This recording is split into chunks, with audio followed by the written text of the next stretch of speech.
Okay guys, here's part 2 from the video we just showed you. Here we go. The footage that you're about to see in this story may not be suitable for all viewers. I'm gonna hit him now. Hey, what? Deputy that you see there was convicted of felony assault. Prosecutors say the teen has traumatic and permanent injuries to his eye. Case that investigates Dylan Collier explores what led to that fateful encounter. It's June 19th, 2023, after 10 p.m. as Medina County Sheriff's Deputy Jonathan Nunemaker pulls over a BMW along Highway 90 in Castroville. Hey, shut it off! Shut it off! Stick your hands out the window, now! The man taken into custody Do not move. What am I arrested for? I didn't say you're under arrest. will later be Can you hang on for a second, Ted? I'm gonna hit him. I'm done. begun. What the? If you've seen part 1, then I'm not going to make you watch it again. This is part 2. This is what happens. Hey, And what? fires it into the handcuffed Sanchez's eye from about 3.5 feet away. Ah! The teen screams in pain, unable to wipe his face, as Nunemaker calls for paramedics, telling the deputy supervisor minutes later. Is he chill now? I don't know. I haven't heard him kicking my windows. Well, it's a great equalizer, isn't it?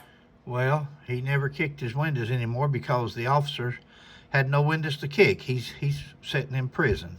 The distance from which the shot was placed was definitely way too close. Chris Heitman is sheriff of Marys County, Missouri, and runs the Less Lethal Instructor Program for deputies statewide there. I can agree with a certain level of force, but that level arose way too high with that type of deployment. Guys, there was no level of force needed. You could have hogtied him. You could have strapped his legs to his handcuffed hands behind, laid him over in the seat. You could have, they even make a thing in the floorboard of cruisers where you can strap their feet, put shackles on them, and you have a eye bolt down there to hook them to. There's so many other things that a person could have done. But again, this was contempt of cop. This was excessive force. This was punishment.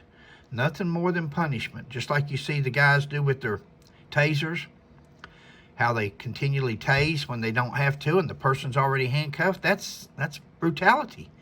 That is abuse. We're not allowed to do that. Fight like the Dickens as long as they're fighting you before they're cuffed. But once they're cuffed, hands off. With that type of percussion weapon. Other law enforcement in Medina County agreed. Castroville police at the scene notified their chain of command. Medina County Sheriff's Office leadership was then informed, and the case was handed over to the Texas Rangers. Less than a month after this incident, Nunemaker was indicted by a grand jury. Investigators Now, did you hear that? The other police department that was there and witnessed it, the officers made a complaint. They filed a complaint with their department of excessive force by this officer. And that's what you've got. You heard Danville police officers on a video. If you're up on that tape, on that case in Danville with TJ Godby, where the other officers say, oh, I don't want involved in this. Oh, I've seen all I need to see. Well, if you're not part of the solution, you're part of the problem. If you don't say something about it and report it, you're condoning it. That's, you're as guilty as the person doing it. Once that arrest is made, once that man is put in cuffs, once he's under control, there should be not one punch that's, for lack of a better word, not needed. If you don't have to punch him again or strike him or tase him, you don't do it. Anything more than having to is punishment, pure punishment.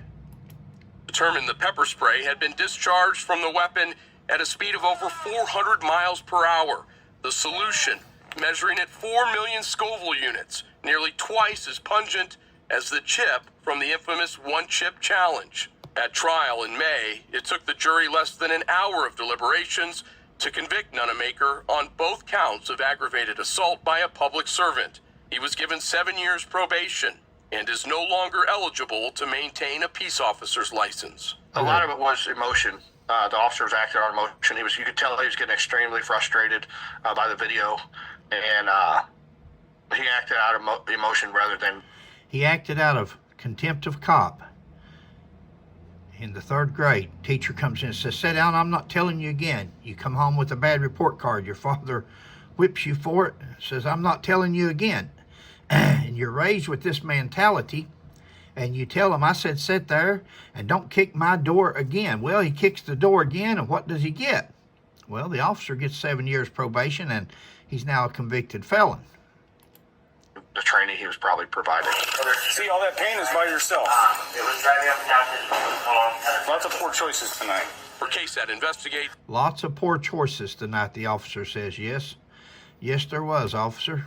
Prior officer, previous officer, former officer, now convicted felon. Yes, there was some bad decisions on both parties, both parts.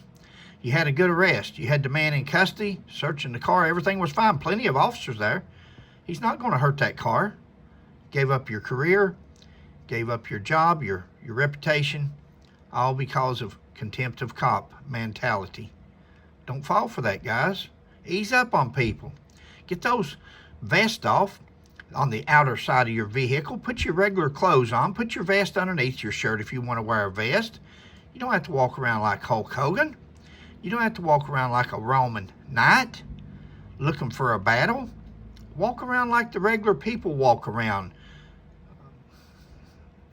Acquaint yourself with people. Be nice to people. Let people learn to like you again. Walk this way. I'm Dylan Collier. Medina County prosecutors said Sanchez has permanent injuries to his left eye, including blindness that is unlikely to ever resolve. Sanchez confirmed this in a phone call with KSAT this week, telling us he is planning to have surgery to hopefully regain some of his vision. He's currently serving 6 years deferred adjudication in the San Antonio robbery case. So he also got probation, more or less, deferred sentence. Both of them. The whole night, both of them messed up their lives. That one there's messed up physically, probably for life. And neither one of them served, other than that night that he was probably in jail. What did it get? Guys, thanks for joining me. Catch you next time.